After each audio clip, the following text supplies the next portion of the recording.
کہ الف لام میم ذالک الکتاب لا ریب فیہ، اب اللہ تعالیٰ سے ہم نے سورہ فاتحہ میں دعا مانگی نا، تو اللہ تعالیٰ ہمیں رسپونڈ کرنے، اب ہمیں پوری کی پوری قرآن دے دیا کہ الفاتحہ کا پورا جواب دیا اللہ تعالیٰ نے، اور اللہ تعالیٰ نے کہا ہے کہ یہ کتاب جس میں کوئی شک نہیں ہے، بہت ساری چیزیں ایسی آئیں گی جو ڈاؤٹ میں ڈالیں گی تمہیں، کنفیوز کریں گی تمہیں، سمجھ ہی نہیں آئیں گی، تو پہلے بات تو اس پہ یقین رکھنا ہے کہ اس میں کوئی شک نہیں ہے، ٹھیک ہے، ہدی للمتقین، اور اس میں ہدایت ہے ان لوگوں کے لیے جو تقوی اختیار کرتے ہیں، جو کیئرفل ہو کے زندگی گزارتے ہیں، جو کیئرفلی اسٹڈی کرتے ہیں، تو متقین کے لیے ہدایت ہے اس میں، اور وہ متقین کون ہیں، کیسے پتہ چلے گا ہم متقی ہیں، تو بالکل ان کی جو شروع کی ڈیفینیشنز ہیں وہ کیا، کیسے پتہ چلے گا، کیسے سمٹمز ہوں گے ان کے، کیسے اعمال ہوں گے ان کے، تو اللہ تعالیٰ فرما رہے ہیں کہ الذین یؤمنون بالغیب، وہ لوگ جو غیب پہ ایمان رکھتے ہیں، جن کو اللہ پتہ ہی نہیں ہے پھر بھی وہ اللہ پہ ایمان رکھے ہوئے ہیں، تو سب سے پہلے ان کی سمٹم یا سائن یا جو ان کی نشانی ہوگی وہ یہ ہوگی متقین کی، کہ وہ بالغیب پہ ایمان رکھیں گے، ہر اس چیز پہ کہ میں نے دعا مانگی تو وہ قبول ہوگی کہ نہیں ہوگی، ہاں ہوگی، کیوں، مجھے غیب پہ یقین ہے، میرے یہاں پہ کرامن کاتبین بیٹھے ہوئے ہیں جی، بیٹھے ہوئے ہیں حساب کتاب رکھ رہے ہیں، مجھے نبی وسلم پہ یقین ہے جی، یقین ہے، دیکھا تو نہیں ہے، دیکھا بھی نہیں ہے، حدیثوں کو بھی نہیں دیکھا ہوا کمپائل ہوتے ہوئے، کچھ پتہ نہیں اوتھینٹسٹی، لیکن یقین ہے، قرآن نازل ہوتے ہوئے نہیں دیکھا، فرشتوں کو نہیں اترتے ہوئے دیکھا، لیکن یقین ہے کہ فرشتوں نے آنا ہے، یقین ہے کہ آخرت آنی ہے، دیکھا ہی نہیں ہے، موت کے بعد پتہ ہی نہیں، کسی نے آ کے بتایا ہی نہیں مرنے کے بعد کہ ہوا کیا اس کے ساتھ، قبر میں کیا ہوا اس کے ساتھ، پھر بھی یقین ہے، یہ سارے یقین جو ہیں، سارے ایمان جو ہیں وہ غیب کے ہیں، تو ایسا شخص ان سب چیزوں پہ یقین رکھتا ہے، یہ نہیں کہ نہیں میں اللہ کو تو مانتی ہوں لیکن نبی صلی اللہ علیہ وسلم کا نہیں مجھے سمجھ آتا کہ وہ کیسے آخری نبی ہے بھی کہ نہیں ہے، ان کی بات سچ ہے بھی کہ نہیں ہے، انہوں نے یہ بتایا بھی ہے کہ نہیں ہے، حضرت علی کیسے تھے تو حضرت عمر کیسے تھے، یہ والے ڈاؤٹس نہیں ہوں گے، ایچ اینڈ ایوری تھنگ پہ ایمان رکھنا ہے۔ پھر وہ دوسری سمٹم کیا ہے ان کا، یا دوسری ان کی چیز کیا نظر آئے گی کہ وہ یقیمون الصلاۃ، صرف ایمان ہی نہیں رکھتے کہ بھئی ہم تو اللہ پہ، رسول صلی اللہ علیہ وسلم پہ، سب پہ ایمان رکھتے ہیں، بس اب نمازیں پڑھنے کا کوئی نہ بولے، یا نمازوں میں بڑی سستی ہوتی ہے، ایک آدھ کبھی پڑھ لو، عید کی پڑھ لو، جمعے کی پڑھ لو کافی ہے، ویسے کوئی نہ بولے نمازوں کے لیے، وہ نہیں پڑھی جاتی یار، نہیں یہ نہیں ہوتا، تو یہ متقین نہیں ہے۔ پھر وہ کیا کرتے ہیں، نہ صرف خود پڑھتے ہیں بلکہ یقیمون الصلاۃ، اسٹیبلش کرتے ہیں، روٹین میں لے کر آتے ہیں، بغیر کسی تردد کے، بغیر کسی ہرڈل کے وہ نماز پڑھ رہے ہوتے ہیں، ان کی نمازیں مس ہوتی ہی نہیں ہیں۔ اور پھر تیسری چیز کیا ہے، وَمِمَّا رَزَقْنَاهُمْ، جو رزق ہم نے ان کو دیا ہے، ہم نے ان کو جو بھی رزق دیا ہے، اب میرے پاس جو بھی رزق اللہ نے مجھے دیا ہے، سب کا اپنا اپنا رزق ہے، وہ رزق کیا ہے، وہ آپ کا برین ہے، آپ کی نالج ہے، آپ کا علم ہے، آپ کا تقوی ہے، آپ کا مال ہے، آپ کی اولاد ہے، آپ کا ٹائم ہے، یہ سب چیزیں رزق کی کیٹیگری میں آتی ہیں، ہر وہ چیز جو رزق ہے۔ ظاہر ہے ہم اللہ تعالیٰ سے رزق جب بولتے ہیں نا، ہمارے ذہن میں صرف پیسے آتے ہیں، نوکریاں آتی ہیں، تو اس سے ہم کیا خریدتے ہیں، یہ سب چیزیں ہی خریدتے ہیں نا ہم، تو یہ سب چیزیں ہم، یعنی کہ ہمارے پاس پیسے ہوں گے تو ہم شادیاں کریں گے، پیسے ہوں گے تو ہم بیوی بچے پالیں گے، پیسے ہوں گے تو ہم گاڑیاں استعمال کریں گے، پیسے ہوں گے تو ہم پڑھیں گے لکھیں گے، تو یہ سب چیزیں رزق میں آ جاتی ہیں۔ تو وہ لوگ کیا ہیں، کیا کرتے ہیں کہ وہ مما رزقناہم، جو کچھ ہم نے دیا ہے اس میں سے خرچ کرتے ہیں، سارا کا سارا خرچ نہیں کرتے ہیں، لیکن متقین آپ کو نظر آئیں گے خرچ کرتے ہوئے، انفاق کرتے ہوئے خرچ کرتے ہوئے نظر آئیں گے، کبھی بھی وہ بخیل نہیں ہوں گے کہ یار تھوڑا سا ٹائم دے دو، ہاں بھائی لے لو، تھوڑا سا علم دے دو، ہاں بھائی لے لو، تو یہ ہمیں یہ والی تھوڑا پیسے چاہیے، پیسے بھی لے لو، تھوڑی فزیکل ضرورت بھی ہے کہ آ کے ہیلپ کر دو کسی طریقے سے، کوئی سپورٹ کر دو، تو اس کے لیے بھی حاضر ہو جاتے ہیں کہ چلو کہیں لے کے جانا ہے، کوئی شادی کا گھر ہے، کوئی شادی کا معاملہ ہے، تو کوئی ہیلپ چاہیے، سپورٹ چاہیے، تو حاضر ہوتے ہیں۔ پھر اللہ تعالیٰ بتا رہے ہیں کہ والذین یؤمنون، پھر وہ لوگ کون ہیں متقین، کہ نہ صرف یہ کہ اس پہ ایمان رکھتے ہیں جو کہ نبی صلی اللہ علیہ وسلم پہ نازل ہوئی یہ کتاب یا وحی، اب وحی میں دونوں چیزیں آ گئی، ٹھیک ہے، یؤمنون بما انزل الیک، وہ یؤمنون رکھتے ہیں، ایمان رکھتے ہیں، اور سب کے سب متقی کس چیز پہ، جو انزل الیک، آپ صلی اللہ علیہ وسلم پہ نازل ہوئی، اب آپ صلی اللہ علیہ وسلم پہ قرآن بھی نازل ہوا ہے اور وہی بھی حدیث بھی نازل ہوئی ہے، ٹھیک ہے نا، یہ اپنے قرآن میں لکھ لیں کہ جو یہ کہتے ہیں نا کہ حدیث کو نہیں ماننا، تو یہاں پہ پھر بتائیں کہ نبی صلی اللہ علیہ وسلم پہ تو وہی بھی نازل ہوئی ہے، نبی صلی اللہ علیہ وسلم جو بھی بولتے تھے وہ اپنے منہ اپنی طرف سے تھوڑی بولتے تھے، اللہ تعالیٰ بلواتا تھا ان سے، حدیث بھی اللہ تعالیٰ بلواتا تھا ان سے، جو بھی وہ بات کر رہے ہوتے تھے، جو بھی ایکٹ وہ کر رہے ہوتے تھے، وہ بھی اللہ تعالیٰ کروا رہا ہوتا تھا، تو وہ بھی نازل اللہ نے ہی کیا ہے، دونوں چیزیں آ جاتی ہیں اس میں۔ اور پھر نہ صرف یہ کہ وہ قرآن اور سنت پہ یقین رکھتے ہیں، بلکہ وما انزل من قبلک، اس سے پہلے بھی جو اللہ تعالیٰ نے نازل کیا، جو عذاب نازل کیے، جو قرآن جو شریعت نازل کی، جو نبی اتارے، ان پہ جو شریعت نازل کی، جو کچھ بھی اس سے پہلے نازل ہوا ہے، وہ سب پہ یقین رکھتے ہیں، اور ان سب چیزوں کے یقین کے بعد صرف یقین کر کے وہ کیا کریں گے؟ کچھ بھی نہیں کریں گے۔ تو آخر میں اللہ تعالیٰ نے بتا دیا ہے کہ وَبِالْآخِرَةِ هُمْ يُوقِنُونَ، تو آخرت پہ وہ پھر یقین رکھتے ہیں، آخرت پہ وہ ایمان نہیں رکھتے۔ باقی چیزوں پہ دیکھیں ایمان ایمان آ رہا ہے، یؤمنون بالغیب یؤمنون بما انزل، لیکن آخرت پہ انہوں نے کہا ہے کہ یقین ہوتا ہے ان کو۔ یقین کا مطلب یہ ہے کہ وہ شور ہوتے ہیں، 100% وہ شور ہوتے ہیں کہ آخرت آنی ہی آنی ہے۔ تو یہ یقین جو ہے ان کے ساری جو عمل ہے، ان کے سارے جو معاملات ہیں وہیں درست کر دیتا ہے۔ جیسے مجھے یقین ہو کہ باہر اس وقت بارش ہو رہی ہے تو میں جب بھی نکلوں گی میں چھتری لے کے نکلوں گی، یا میں نکلوں گی نہیں کہ اس وقت بارش ہو رہی ہے، کام ضرورت ہی نہیں ہے مجھے نکلنے کی، یہ بہت ارجنسی ہے، تو مجھے پتہ ہوگا کہ مجھے کیا کیا اکوپ کرنا ہے اپنے آپ کو، مجھے کیسے نکلنا ہے، مجھے بارش ہو رہی ہے تو کن راستوں سے جانا ہے۔ یقین ہے نا میرا، اگر مجھے ڈاؤٹ ہے تو پھر میں رکھوں گی نہیں رکھوں گی چھتری، امبریلا رکھوں گی یا میں نہیں کیئر کروں گی۔ یقین جو ہوتا ہے نا وہ انسان سے وہ چیز کروا لیتا ہے جو ایمان شاید نہیں کرواتا۔ ایمان آپ کے اندر صرف وہ بیج بوتا ہے، لیکن یقین آپ سے وہ کام کرواتا ہے۔ تو جیسے ہمیں یقین ہے کہ آج روزہ ہے تو ہم نے روزہ رکھ لیا، ٹھیک ہے، اب ہمارا ایمان ہے کہ رمضان ہے، لیکن یقین ہے ہمارا کہ روزہ شروع ہو چکا ہے، رمضان شروع ہو چکے ہیں، تو اتنا ڈفرینس ہوتا ہے۔ تو اللہ تعالیٰ نے کتنا پیار خوبصورتی سے یہ لفظ استعمال کیا، یوقنون، ان کے عمل سے پتہ چل رہا ہوتا ہے کہ وہ یقین آخرت پہ رکھ رہے ہیں۔ پھر آگے اللہ تعالیٰ بتا رہے ہیں کافروں کا، اب یہ ایمان والوں کی کیٹیگری بتا دی اللہ تعالیٰ نے، اب اللہ تعالیٰ کافروں کی طرف آ گئے۔ اب یہ آپ ایمان والوں کی کیٹیگری الگ کر لیں، اب کافروں کی طرف آ جائیں۔ وہ کہہ رہے ہیں اللہ تعالیٰ کون ہے کافر؟ ان الذین کفروا، اب کافر کون لوگ ہیں؟ سواء علیہم انذرتہم، انہی لوگوں میں ہی کافر ہے، کوئی الگ سے کوئی قوم نہیں ابھرے گی، انہی لوگوں میں تم کیسے ڈسٹنگوش کرو گے، کیسے ڈفرینشیٹ کرو گے، کیسے پوائنٹ آؤٹ کرو گے کہ کفر کیا ہے؟ وہ کیا ہے کہ سواء علیہم انذرتہم ام لم تنذرہم لا یؤمنون، تم جب بھی ان کو بتاؤ گے نا کوئی بھی بات ان کو پتہ چلے گی کہ اللہ کا حکم آیا ہے، نبی صلی اللہ علیہ وسلم کی یہ بات ہے، دیکھو ایسے نہیں کرو ویسے نہیں کرو، یا ان کو تم نہ بتاؤ، ان کے لیے برابر ہے، یعنی کہ ان کو کوئی فرق نہیں پڑے گا ان چیزوں سے جو ایمان والوں کو فرق پڑتا ہے۔ اتنا ڈفرینس ہوتا ہے ایک کافر اور ایک مومن میں، کہ اگر مجھے کسی نے بتا دیا ہے کہ یہ چیز، جیسے فار ایگزامپل کل ہم نے گروپ میں دعا شیئر کی نا، مسنون دعا، تو اگر کسی نے اس چیز کو نوٹس ہی نہیں کیا کہ یہ مسنون دعا ہے، ہمیں یہ پڑھنی ہے، مطلب اس لیول کا جو ہے ایمان اور کفر کا وہ لیول آ جاتا ہے، ہائی لیول پہ اگر ہم جائیں تو، کہ ان لوگوں کو بتاؤ یا نہ بتاؤ، ان کو ڈراؤ یا نہ ڈراؤ، لا یؤمنون، وہ ایمان ہی نہیں لاتے، پرواہ ہی نہیں کرتے،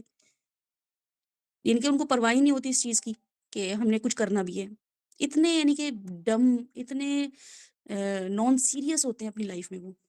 ختم اللہ علی قلوبہم۔ اور پھر کیا ہوتا ہے، پھر لوگ کہتے ہیں بھئی ہم تمہیں بتا بتا کے تھک گئے ہیں، سن کیوں نہیں رہے ہو، کیوں نہیں روٹین میں آ رہے ہو، کیوں نہیں اس چیز کو پکڑ رہے ہو، کیوں نہیں اس چیز کو کر رہے ہو۔ ان کی پھر جو اللہ تعالیٰ نے ان کے ساتھ معاملہ کیا ہوا ہے، ان کی ڈھیٹائی کی وجہ سے، ان کی اس سخت دلی کی وجہ سے کیا کیا ہے کہ ان کے دلوں پہ مہر لگا دی ہے بے ہدایتی کی، کہ یہ بے ہدایتہ ہی رہے گا، اتنے ڈھیٹ ہو تم، تمہیں بتائے جا رہے ہیں پھر بھی تم پہ اثر ہی نہیں ہو رہا۔ تو ان کے دلوں پہ نہ صرف دلوں پہ مہر لگائی ہے بلکہ وَعَلَىٰ سَمْعِهِمْ، ان کے کانوں پہ بھی، وَعَلَىٰ أَبْصَارِهِمْ غِشَاوَةٌ، اور ان کی آنکھوں کے آگے پردہ ہے۔ اب کانوں پہ بھی، اب یعنی کہ ایسا نہیں ہے کہ وہ بہرے ہیں، ان کو آوازیں جا رہی ہیں لیکن بہرے ہیں، جیسے ہم کہتے ہیں نا کوئی بچہ بات نہ سن رہا ہو کوئی بھی، تو ہم کہتے ہیں یار بہرے ہو گئے ہو کیا، یہ تو نہیں ہوتا کہ وہ بہرا ہے، ظاہر ہے ہم جب یہ بھی بول رہے ہیں کہ بہرے ہو گئے ہو تو سن ہی رہا ہے نا وہ، لیکن یعنی کہ اس لیول پہ وہ اللہ تعالیٰ کہہ رہے ہیں وہ بہرے ہو گئے، تم جتنا مرضی ان کو کہتے رہو وہ بہرے ہو چکے ہیں، اور ان کی آنکھوں کے آگے پردہ ہے۔ اندھا نہیں بولا ہے اللہ تعالیٰ نے، آپ یہ دیکھیں یہاں پہ پردہ استعمال کیا ہے اللہ تعالیٰ نے، کہہ سکتے تھے نا اللہ تعالیٰ کہ امی ہو چکے ہیں، دیکھ نہیں سکتے، اللہ تعالیٰ کہہ رہے ہیں ان کی آنکھوں کے آگے پردہ ہے، یعنی کہ کوئی چیز ہے جو ان کو روک رہی ہے۔ جیسے ابھی آپ کے اور میرے آگے پردہ ہے نا، آپ مجھے دیکھ نہیں سکتے، میں آپ کو دیکھ نہیں سکتی، ہمیں پتہ ہے کہ وہاں پہ بھی کوئی بیٹھا ہوا ہے، آپ کو بھی پتہ ہے میں یہاں بیٹھی ہوئی ہوں، لیکن ہم دونوں کے آگے، ہم سب کے آگے ایک پردہ ہے نا، تو ہم وہ چیز ہمیں روک رہی ہے اس چیز کو دیکھنے سے۔ تو بالکل آنکھوں کے آگے اللہ تعالیٰ نے بتایا کہ غشاوہ ہے، غشی آئی ہوئی ہے، یعنی کہ کچھ ایسا بلر ویژن ہے، بلر سے ہوئے ہوئے، تو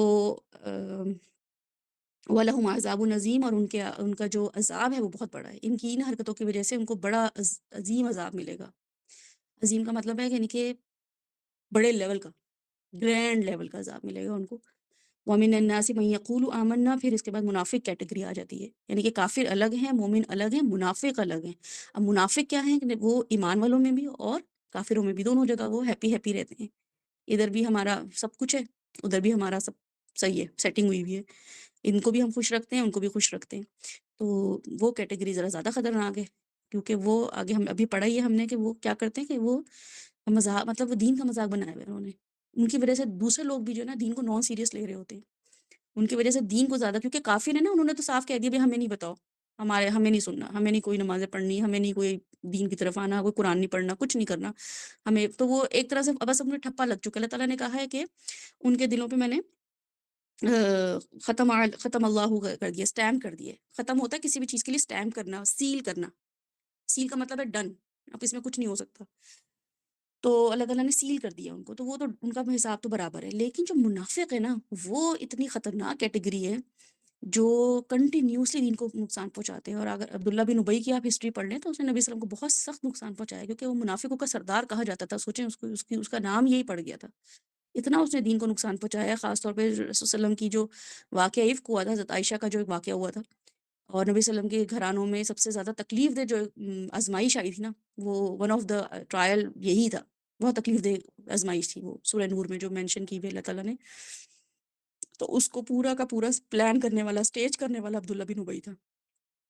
تو منافق جو ہوتے ہیں نا، وہ بڑا گندا کام کرتے ہیں، کیونکہ وہ دین والوں کے ساتھ بھی ہوتے ہیں اور دنیا والوں کے ساتھ بھی ہوتے ہیں۔ تو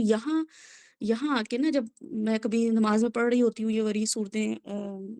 تو مطلب یہاں اتنا زیادہ خوف آ رہا ہوتا ہے کہ واقعی ابھی کبھی کبھی فیل ہو رہا ہوتا ہے کہ کبھی کچھ لوگوں میں بیٹھتے ہیں تو ہاں میں ہاں ملانی پڑ جاتی ہے مصلحت کے طور پہ، مفاہمت کے طور پہ، کہ اچھا چلو اس وقت ان سے کیا، اس وقت جھگڑا کرنا، کچھ کرنا، تو اتنی روح کانپتی ہے اور ہاتھ کانپتے ہیں کہ کیونکہ آگے بھی منافقوں کے بارے میں بار بار پڑھا ہوا ہے، تو اتنا زیادہ انسان جو ہے نا کیئرفل ہو جاتا ہے، بہت کیئرفل ہو جاتا ہے جب اسلام کی طرف آتا ہے نا انسان، اور جب دین کی طرف آتا ہے تو لوگوں کے لیے وہ بہت اچھی مثال بن جاتا ہے۔ جیسے ہم نے دیکھا تھا کہ ایک درخت ہے طیب اور ایک ہے خبیث، تو وہ طیب درخت جو ہوتا ہے نا، وہ بڑی اچھی مثال لوگوں کے لیے بن رہا ہوتا ہے۔ جیسے ہی اس نے ایک منافقت دکھائی کسی بھی وجہ سے، اسی وقت دین کا لیول یا دین کا جو ایک سٹینس ہے، اسٹیچر ہے، وہ ایک دم گرتا ہے ان لوگوں کے لیے۔ اللہ تعالیٰ تو گرنے نہیں دیتا ہے، لیکن کچھ لوگوں کے لیے وہ ایک ہرڈل بن جاتا ہے۔ تو اس لیے بہت کیئرفل ہونے کی ضرورت ہے۔ یہ والی آیا جب آپ لوگ پڑھیں گے نا تو اس کو بہت ڈیٹیل سے پڑھیے گا، کہ یہ والا جو ہمارا بیہیویئر ہے کہ وَمِنَ النَّاسِ مَن يَقُولُ آمَنَّا، لوگوں میں سے ہی وہ لوگ ہیں جو کہتے ہیں آمنا، ہم ایمان لائے اللہ پہ اور یوم آخرت پہ، یعنی کہ وہ کہتے ہیں کہ ہم اللہ پہ ایمان لائے اور آخرت پہ بھی ایمان لے کر آئے۔ سوچیں، یہ نہیں کہہ رہے ہیں وہ لوگ کہ نہیں نہیں ہم نہیں مان رہے، تو ہمارے آس پاس بھی یا ہم بھی یہی کہتے ہیں کہ ہاں بھی ہمیں اللہ پہ تو پورا یقین ہے، آخرت بھی آنی ہے اور مرنا بھی ہے، اللہ کو بھی تو منہ دکھانا ہے، ہمیں اپنی قبروں میں بھی تو جانا ہے، تو کچھ نہ کچھ کر لیں، کہ لٹرلی یہ والے لوگ لفظ بول رہے ہوتے ہیں، لیکن کیا ہے، وما ہم بمؤمنین، اللہ تعالیٰ کہہ رہے ہیں وہ بالکل بھی ایمان والے نہیں ہیں، کہیں سے بھی وہ ایمان نہیں رکھتے۔ ان کے کہنے سے کیا ہوتا ہے، یخادعون، وہ صرف دھوکہ دیتے ہیں اللہ کو، استغفر اللہ، یعنی کہ اللہ کو دھوکہ دے رہے ہیں وہ، کیونکہ اللہ تعالیٰ یہ بتا رہے ہیں کہ دیکھو مجھے تو سب پتہ ہے نا کہ تم کیا کر رہے ہو، تو تم اصل میں مجھے دھوکہ دے رہے ہو۔ اور پھر کس کو دھوکہ دے رہے ہو، والذین آمنوا، ان لوگوں کو بھی دے رہے ہو جو تمہارے ساتھ ہیں، تمہیں دین کی طرف بلاتے ہیں، تمہیں دین کی طرف انسینٹیو دیتے ہیں، دین کی طرف تھوڑا پش کرتے ہیں، موٹیویٹ کرتے ہیں، وہ تم پہ ٹائم لگا رہے ہیں، وہ تم پہ اپنی محنت کر رہے ہیں، وہ تمہیں اپنی دعاؤں میں یاد رکھ رہے ہیں، وہ تمہیں دین کی، تم سے ایک سپورٹ لے رہے ہیں، تمہاری وجہ سے ان کی بھی طاقت بڑھ رہی ہے، تمہاری وجہ سے وہ بھی موٹیویٹ ہو رہے ہیں کہ چلو ہم 1 سے 2، 2 سے 3، 3 سے 11، 11 سے 100 ہو گئے، تو تمہاری وجہ سے ان کو بھی ہمت مل رہی ہے۔ لیکن تم نے کیا کیا، تم نے ان کو بھی دھوکہ دیا، تم نے ان کو بھی ڈچ کیا، تم نے ان کو بھی کنفیوز رکھا۔ وما یخدعون الا انفسهم، لیکن بہرحال اللہ ان سب کی مدد کرنے والا ہے جو دین کا کام کر رہے ہیں۔ یہ دھوکہ تم صرف اپنے آپ کو دے رہے ہو، انفسهم، اپنے نفسوں کو دے رہے ہو۔ تمہارے دل میں بس یہ بات بیٹھ گئی ہے کہ میں جو نا ادھر ادھر گیم کر رہا ہوں، پلے کر رہی ہوں، مگر بیسیکلی یہ تم اپنے آپ کو دھوکہ دے رہے ہو۔ کہ بالکل ایسا ہو کہ بچہ اسکول گھر سے کہہ کے نکلے کہ میں اسکول جا رہا ہوں، اور اسکول نہ جائے، اور وہ یہ سمجھے کہ اسکول والے سمجھ رہے ہیں کہ میں گھر پہ ہوں، چھٹی کی ہوئی ہے، اور گھر والے سمجھ رہے ہیں میں اسکول میں ہوں، تو وہ یہ خوش ہو رہا ہے کہ میں نے تو گھر والوں کو بھی سیٹسفائی کر دیا، اسکول والوں کو بھی، لیکن در حقیقت کس کا نقصان ہو رہا ہے، اس بچے کا ہی نقصان ہو رہا ہے، کہ گھر والوں سے بھی ٹرسٹ ختم ہوا، اس کا فیل بھی الگ ہوگا، وہ اسکول سے بھی نکالا جائے گا، تو بیسیکلی تو اس کا اپنا نقصان ہو رہا ہے، لیکن وہ یہی خوش ہے کہ میں نے تو ان کو بھی چیٹ کر لیا، ان کو بھی چیٹ کر لیا۔ تو اللہ تعالیٰ کہہ رہے ہیں وما یخدعون الا انفسهم، نہیں وہ دھوکہ دیتے مگر اپنے آپ کو، وما یشعرون، اور ان کو شعور بھی نہیں ہے اس چیز کا، بے شعوری میں کیے چلے جا رہے ہیں انکانشیس ہو کے، کوئی ان کو اس چیز کا نا سینس نہیں ہے کہ ہم کیا کر رہے ہیں۔ بس کرے چلے جا رہے ہیں۔ تو جو یہ مطلب اس چیز کی سینس ہونا بھی بہت ضروری ہے ایک مسلمان کے لیے، مومن کے لیے، کہ وہ سینس رکھے کہ میں کہاں کس کو طاقت دے رہا ہوں، میں کس نفس کو خوش کر رہا ہوں، اپنے نفس کو خوش کر رہا ہوں یا اپنے نفس کو تکلیف دے کے میں یہ والے کام کر رہا ہوں۔ اللہ کا فی قلوبہم مرض، اللہ تعالیٰ کہہ رہے ہیں ان کے دلوں میں مرض ہے، کیونکہ ان کا دل ہی نہیں کرتا آنے کو، ان کا دل ہی نہیں کرتا قرآن پڑھنے کو، ان کا دل ہی نہیں کرتا مسجدوں میں جانے کو، ان کا دل ہی نہیں کرتا دین کے لیے کچھ کرنے کو۔ تو دل میں مسئلہ ہے اصل میں، دماغ میں تو سب باتیں آ گئی ہیں، سب سمجھ بھی آ گیا ہے، دین اچھا بھی لگ رہا ہے، برکتیں بھی دیکھ رہے ہیں، رحمتیں بھی دیکھ رہے ہیں، لیکن دل میں بس کوئی نا، دل نہیں کر رہا ان کا۔ I don't know, I do not want, I don't feel like to do this, یہ والی ان کی نیچر ہے۔ تو کیا ہے کہ فزادہم اللہ مرضا، تو بس اس کو ہائی لائٹ کر کے رکھیں کہ اللہ تعالیٰ نے اس کو بڑھا دیا ہے، اس مرض کو بڑھا دیا ہے کہ وہ دل اپنے آپ کو ہی خوش کرتے رہتے ہیں، اپنے موڈ پہ ہی چلتے رہتے ہیں۔ آج ہمارا موڈ نہیں ہے، بس اس پہ چلتے رہیں گے وہ۔ اللہ تعالیٰ کہہ رہے ہیں میں نے اسی چیز کو بڑھا دیا ہے ان کی، اپنے آپ کو خوش کرتے رہتے ہیں، بھئی آج تو یہ دل چاہ رہا ہے، آج تو یہ کھانے کو دل چاہ رہا ہے، آج تو یہ کرنے کو دل چاہ رہا ہے، اسی میں ہی لگے رہیں گے وہ، اس کو بڑھاتے رہ لیں اللہ تعالیٰ، اسی کو ہی تقویت دیے چلے جا رہے ہیں، اسی کو ہی ہیلپ کیے چلے جا رہے ہیں اللہ تعالیٰ۔ وَلَهُمْ عَذَابٌ علیم، اور ان کے لیے نہ صرف دنیا میں بلکہ آخرت میں عذاب علیم ہے، دردناک عذاب ہے، عظیم نہیں بولا یہاں پہ، علیم بولا ہے، یعنی کہ تکلیف ملے گی، ایسا عذاب ہوگا جو ان کو تکلیف دے گا، پینفل عذاب ہوگا۔ اور وہ کیوں ہوگا؟ کیونکہ وہ یہاں پہ اپنی مستی، اپنی اس میں گم تھے نا، کوئی تکلیف نہیں اٹھائی دنیا میں، انہوں نے کوئی تکلیف لی نہیں اللہ کی خاطر، کسی کی ہیلپ ہی نہیں کی، اس کے لیے اٹھنا پڑتا ہے، بیٹھنا پڑتا ہے، ٹائم لگانا پڑتا ہے، نیند قربان کرنی پڑتی ہے، آرام قربان کرنا پڑتا ہے، تو یہ تکلیف ہے نا سب، تو تکلیف سے بچ گئے دنیا میں، چلو بھئی یہ بچت ہو گئی، کیا پاگلوں کی طرح بیٹھنا، لیکن کیا ہے آخر میں ان کو عذاب علیم اللہ تعالیٰ نے استعمال کیا ہے، کیوں؟ بما کانوا، پھر اللہ تعالیٰ نے اس کی وجہ بتائی ہے کہ بما کانوا یکسبون، بوجہ اس کے کیونکہ وہ جھوٹ بولتے تھے، جھوٹ پہ مبنی زندگی گزار رہے تھے، بس جھوٹے جھوٹے انشاءاللہ انشاءاللہ کہہ دیا۔ تو بہرحال وَإِذَا قِيلَ لَهُمْ، پھر ان کو کوئی آ کے روکتا ہے کہ دیکھو پلیز، ریمائنڈر دیتا ہے کوئی آ کے، پھر کسی کو فکر ہوتی ہے کہ نہیں نہیں اچھے لوگ تھے، بیٹھتے تھے، اچھی باتیں کرتے تھے، ان میں خیر نظر آتی تھی، اچھے لوگ تھے، تو پھر آ کے کوئی نہ کوئی ان کو آ کے ریمائنڈر پھر بھی دیتا ہے۔ وَإِذَا قِيلَ لَهُمْ، پھر ان کو کہا جاتا ہے کہ لَا تُفْسِدُوا فِي الْأَرْضِ، دیکھو فساد نہیں کرو زمین پہ، اس طرح کا گند نہیں مچاؤ، اس طرح کا فساد، فساد کیا ہوتا ہے کہ آپ نے دیکھا ہے کبھی جھگڑا ہو رہا ہو، فساد ہو رہا ہو، ایک حل نہیں نکالنا ہوتا، بس فساد کرنا مقصد ہوتا ہے، یعنی کہ آپ کے گھر میں کوئی جب کبھی جھگڑا ہو رہا ہے، محلے میں کبھی جھگڑا ہو رہا ہو، تو آپ دیکھ رہے ہیں کہ وہ کچھ جھگڑے ہوتے ہیں جن کی کوئی جینوئن ریزن ہوتی ہے، آرگیومنٹس ہوتے ہیں، کوئی حل لوگوں کو چاہیے ہوتا ہے، اس کے لیے جھگڑا ہوتا ہے۔ ایک ہوتا ہے فساد، فساد ہوتا ہے جس میں آپ کو کچھ حل نہیں نکالنا ہوتا، اس میں بس آپ کو صرف جھگڑا کرنا ہوتا ہے، فساد کرنا ہوتا ہے، بس سکون میں کیوں بیٹھے ہیں۔ فار ایگزامپل شادی ہوتی ہے تو شادی میں کیا ہوتا ہے، کوئی جیسے مشہور ہے کہ بھئی کوئی پھپھو یا کوئی بس کوئی جیلس ہو رہی ہوتی ہے، کچھ ہو رہی ہوتی ہے، تو وہ کہتی ہے یہ سب خوش کیوں ہیں، کوئی رنگ میں بھنگ ڈالو، کوئی ان کے نا ہنگامہ کرو، کوئی وجہ نہیں ہوتی، بس وہ کوئی پرانی بات لے کے بیٹھ جاتے ہیں یا کوئی ایسی بات نکال لیتے ہیں کہ رنگ میں بھنگ پڑ جائے۔ اب بھئی آپ کو کوئی حل چاہیے اس کا، معافی تلافی بھی کر لی، پاؤں بھی پڑ گئے، چلو سارٹ کرو معاملات، جسٹ لیٹ اٹ گو، لیکن وہ کہتے ہیں کہ نہیں نہیں ہم نہیں اب ملیں گے، یہ کریں گے، تو اس کا مطلب ہوتا ہے فساد کرنا چاہ رہے ہیں۔ تو فساد کا لفظ جو ہے نا وہ ہمیں پتہ ہونا چاہیے کہ فساد کرنا، کہ کسی بھی چیز کا حل نہ مانگنا۔ تو جب مومنین آ کے ان کو بتاتے ہیں کہ لا تفسدو، تم یہ سب نہیں کرو، نہ تم ادھر کے ہو نہ ادھر کے ہو، تمہیں کچھ نہیں، مطلب تم کچھ نہیں کر رہے ہو، صرف نقصان ہی کر رہے ہو لوگوں کا زمین پہ۔ قولوا انما نحن مسلمون، تو وہ کہتے ہیں لو یہ کیا بات کہہ دی، ہم تو اصلاح کر رہے ہیں، ہم تو تمہیں بھی روکتے ہیں بھئی یہ کام کیوں کر رہے ہو، ہم تو تمہارے ساتھ بھی خیر کا معاملہ کرتے ہیں، ہم تو ادھر بھی خیر کا معاملہ، ایسے کیسے ہم دنیا بھی چھوڑ دیں، دین دنیا دونوں ساتھ ساتھ لے کے چلنا ہوتا ہے۔ تو اپنے آپ کو اصلاح کرنے والا سمجھ رہے ہوتے ہیں، ہم تو اصلاح کرنے والے ہیں، وہ یہ اپنے مائنڈ میں یہ سوچ رہے ہوتے ہیں کہ ہم تو اصلاح کرنے والے ہیں، یا وہ ان کو تسلی دے رہے ہوتے ہیں، نفسیاتی طور پہ وہ یہ دوسروں کو بتا رہے ہوتے ہیں کہ نہیں نہیں ہمیں تم نے کیسے فسادی بول دیا ہے، ہم تو دیکھو ہم کتنا وہ کر رہے ہیں، لوگوں کے ساتھ بہترین معاملہ کر رہے ہیں۔ الا انہم هم المفسدون، اللہ تعالیٰ کہہ رہے ہیں کہ be aware of them, alert ہو جاؤ ان لوگوں سے، انہم هم المفسدون، انڈیڈ بے شک یہی لوگ مفسد ہیں، یہی فساد ہیں، یہی مفسد ہیں اصل میں۔ ہم تو دنیا کے فساد چھوٹے چھوٹے ان پہ ہی ہم لگے رہتے ہیں نا، کہ اس نے یہ فساد کر لیا، اس نے فساد کر لیا، اللہ تعالیٰ کہہ رہے ہیں یہ ہے اصل میں فسادی، وَلَٰكِن لَا يَشْعُرُونَ، اور ان کو پتہ ہی نہیں ہے، یہ سمجھ رہے ہیں کہ ہم یہاں بھی اچھے وہاں بھی اچھے، جبکہ انہوں نے فساد مچا کے رکھا ہوا ہے۔ اور پھر یہ کہ آگے بھی وہی دوبارہ جو ہم نے پہلے پڑھا ہے، تو یہ جو آیات ہیں نا البقرہ کی ہمارے لیے، یہ ہمارے لیے بہت بڑا چیک لسٹ ہے۔ ان کے تو پہلے ایک رکوع جو ہے نا آپ لوگ حفظ کریں، اپنی نمازوں میں اس کو پڑھا کریں، تاکہ ایک نا وہ مل جائے ہمیں،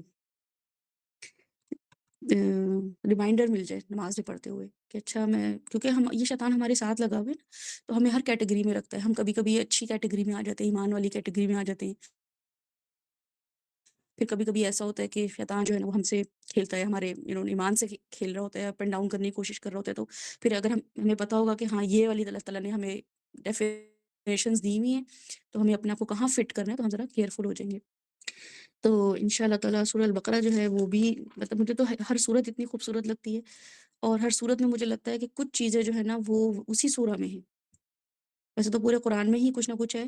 لیکن یہاں پہ سورہ البقرہ میں اللہ تعالیٰ نے، آپ دیکھیں نفسیات پوری کی پوری جو ہے نا سائیکالوجی، اگر آپ سائیکالوجی کے اسٹوڈنٹ نہیں بھی ہے نا، سورہ البقرہ آپ